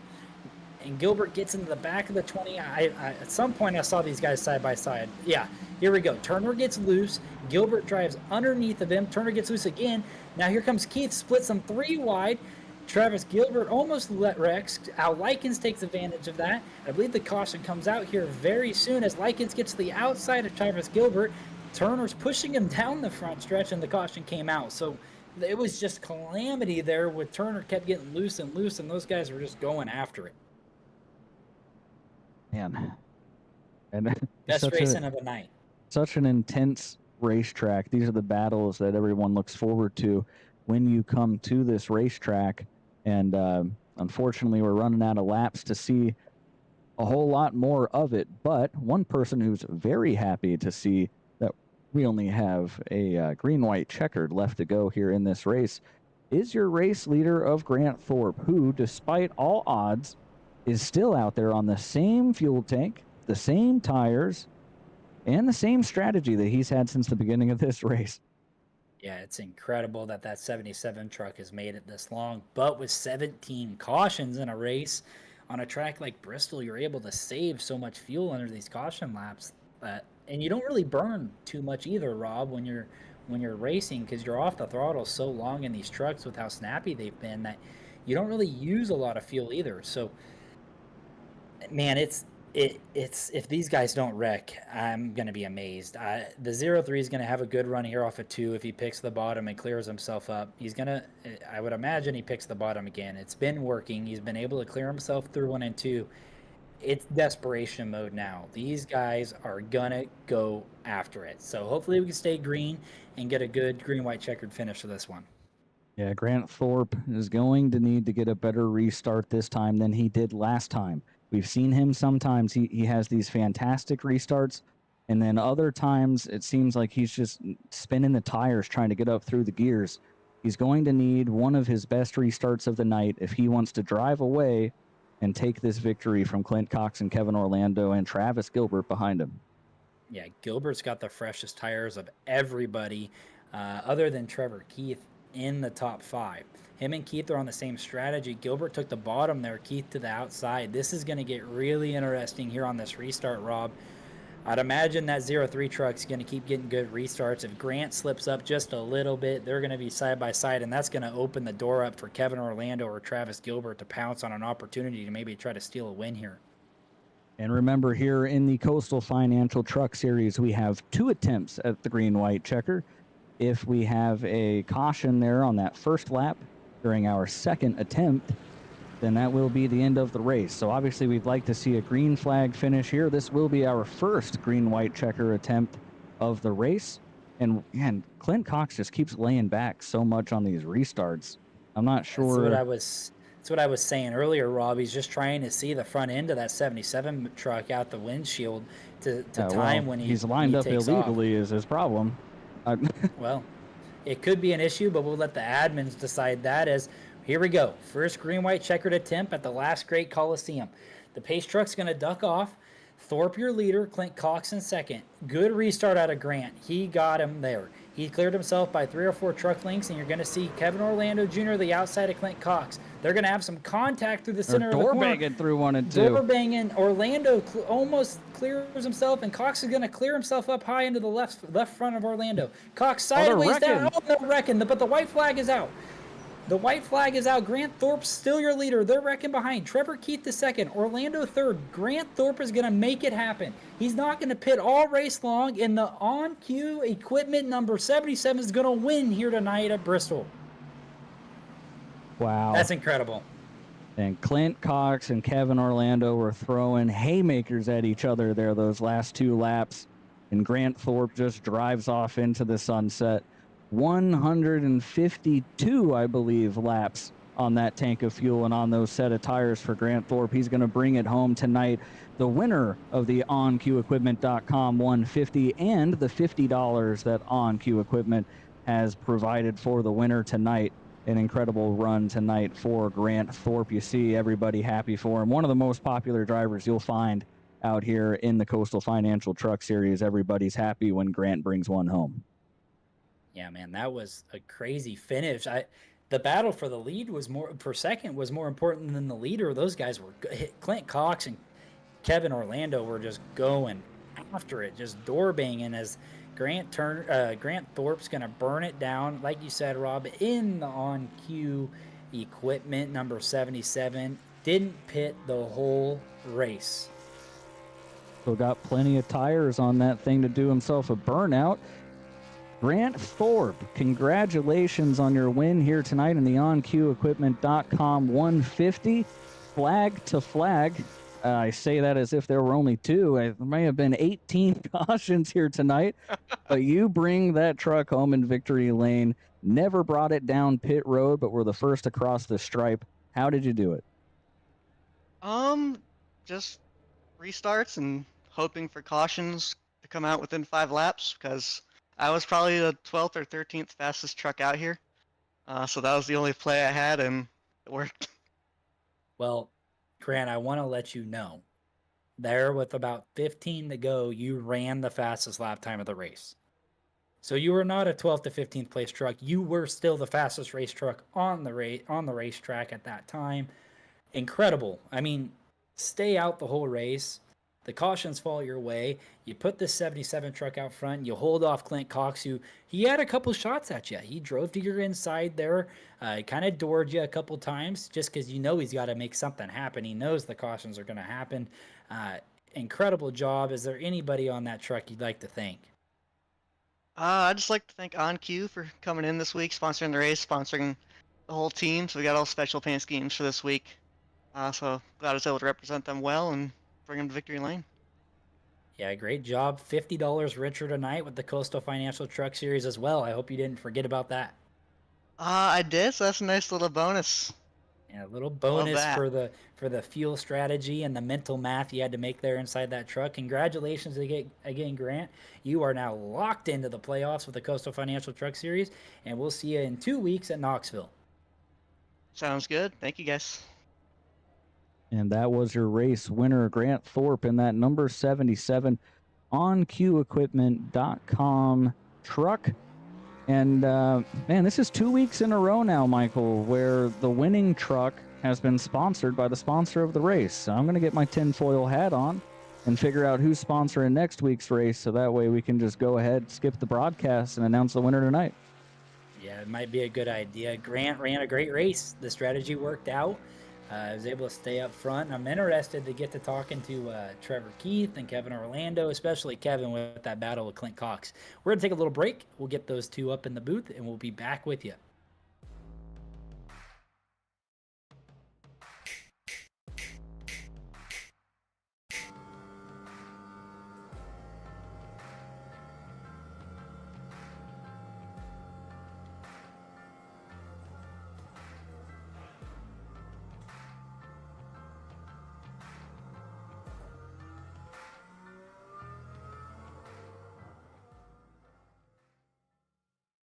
All About Bugs Tennessee Pest and Termite Control is all about family too. Our family-owned business has successfully been in operation in Sevierville and surrounding areas for almost a decade. Especially during these times, a pest-free home is necessary for a sustainable, disease-free home or business. Our services include residential, rental, commercial, hotel, motel, cabins, you name it.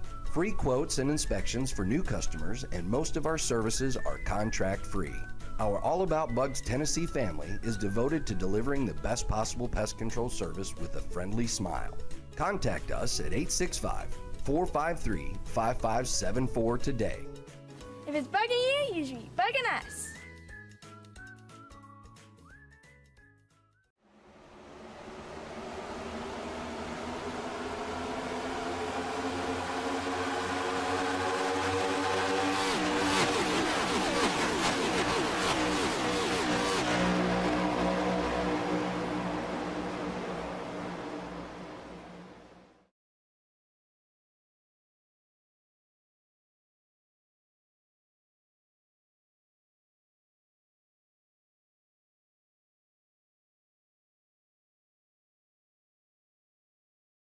And we are back here at the Revo Racing Network.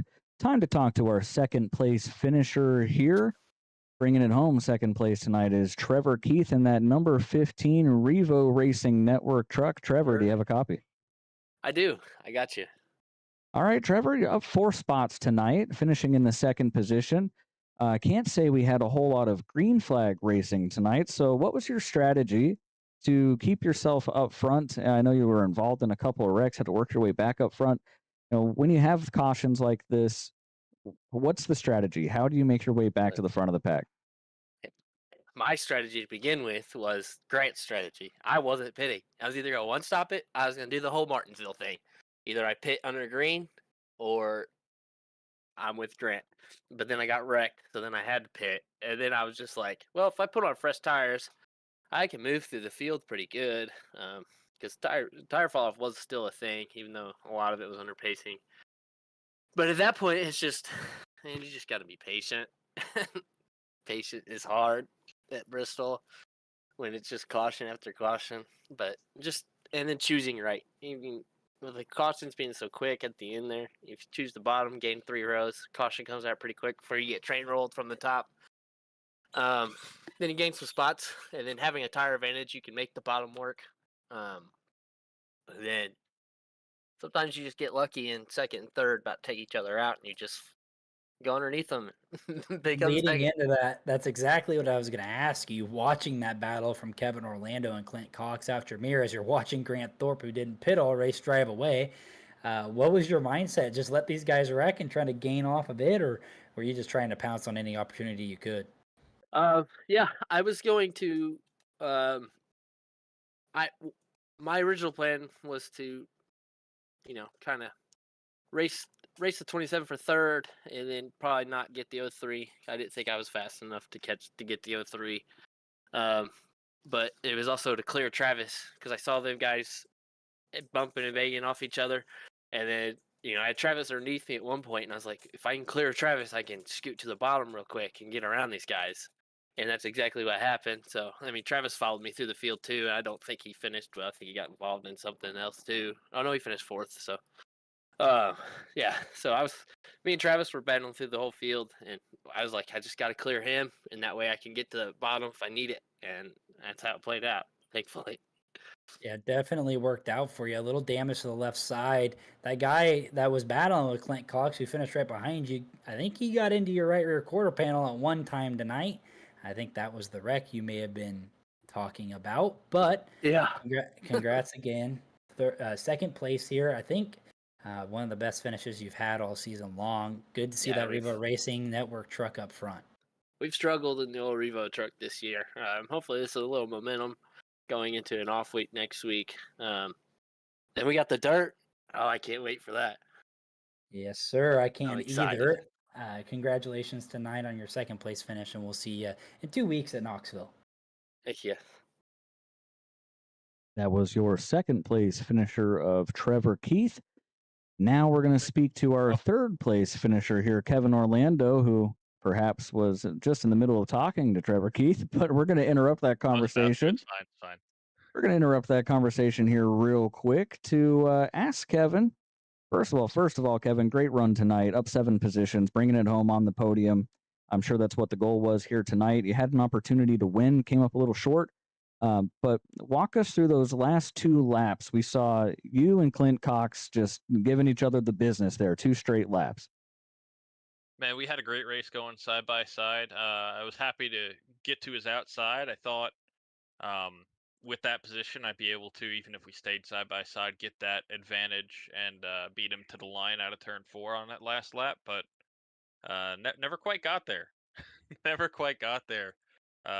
He actually messaged me, said he got loose on the bottom, came up. That's what I thought happened in the moment as well. Unfortunate that that's how his race ended because we were going to have a good podium battle there for second place. But either way, we had a great race all together. Me and him battling for a while up with Grant. I don't know how Grant managed that one.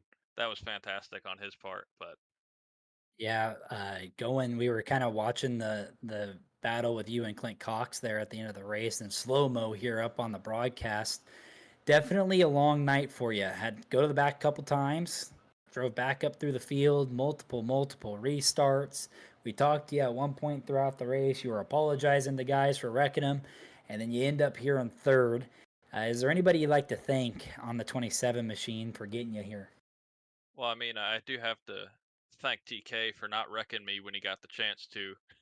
I didn't realize that we had a little net code at a second point during a race and had even more contact after the first incident earlier on when I spun him. So I know he was a little angry with me at first, but we reviewed it and talked about it, and we're good now. So that's good. Congratulations to him on a nice P2 finish. And other than that, thank you to you guys for putting on another great broadcast. And I didn't catch who sponsored the race tonight, but we'll thank whoever that is. Apologize. OnQueue equipment. OnQueue equipment. Well, thanks to Yes, them for sir. putting on this race tonight. It ended up being a little bit of a doozy, but still, all in all, fun. One more question I got before we let you duck on off here, Kevin. 2 weeks, Knoxville on the dirt. How are you feeling going on dirt truck racing here with the Coastal Financial Truck Series? I like the dirt in the trucks. I had some good times here when we were doing Bristol with them. But they've changed the dynamics package on these since then, and I have not touched the dirt since. So it should be interesting. Even tonight at Bristol on the asphalt was, well, concrete. Either way, tonight at Bristol was completely different than it was last time, without the dirt. So switching dirt, it's probably going to be a completely different animal, a whole new learning curve for that. So, well, I guess we'll see when we get there. A couple things to note on what you said. Yes, iRacing updated the physics of the trucks. They've also done quite a few dirt updates on the dirt side of iRacing. That's going to change it up quite a bit. But congratulations again tonight, Kevin, on your third place finish. And we'll see you in a couple weeks at Knoxville. All right, thank you. And that was your third place finisher of Kevin Orlando. Man, Michael, Christian, quite a long night for our 150 laps, but when it came down, push came to shove, we saw those guys get after it there on that final green, white checkered. Michael, let's take a look here at our finishing order. Get that pulled up here for you, brought to you by Slurp Sodas. And it's always better when you start with the first position and not the 14th. So winning the race tonight, Grant Thorpe in that 77 OnQueueEquipment.com machine. Trevor Keith second, Kevin Orlando third. Travis Gilbert did rebound and finish fourth after that late pit stop that we saw. Jackson McGeorge, also sponsored by OnQueue Equipment tonight, brings it home with a top 5. Nick Alves, can't wait to talk to him about another 6th place finish. It seems like he's just coming back into rare form. Good for Nick. Good run tonight. Caleb Gilbert brings it home 7th. Grant Turner 8th. Kyle Diaz 9th. Christopher Lowry with what I think is probably his best run of the season as well, bringing it home in 10th. Yeah, Chris Stamper, teammate to Clint Cox, is going to run out 11th. Al Likens 12th. Devin Hudgens 13th. Joe Gioa, 14th. Trevor Earhart, 15th. Clint Cox, the guy we talked about almost all night, started on the pole, led the whole first stage, won the first stage, had some contact with Kevin Orlando there at the end where he got loose. He's going to finish 16th. Joseph Gendron, 17th. Michael Reed, who was just caught up in everything, not his fault. He's going to finish 18th. Jack Clemens, 19th, and John Fikes, 20th. And then rounding out the field here tonight, we have Dustin Adamson 21st, Frank Hughes 22nd, Scott Negus 23rd, Chris Nail 24th. Everybody after this involved in heavy incidents. Dominic Hughes, Justice Murphy, Alex Forget. Didn't see a whole lot of him tonight. Waylon Turner, didn't see a whole lot of him tonight either. Chris Schaefer, Jacob Sirkovich, started last, finished last.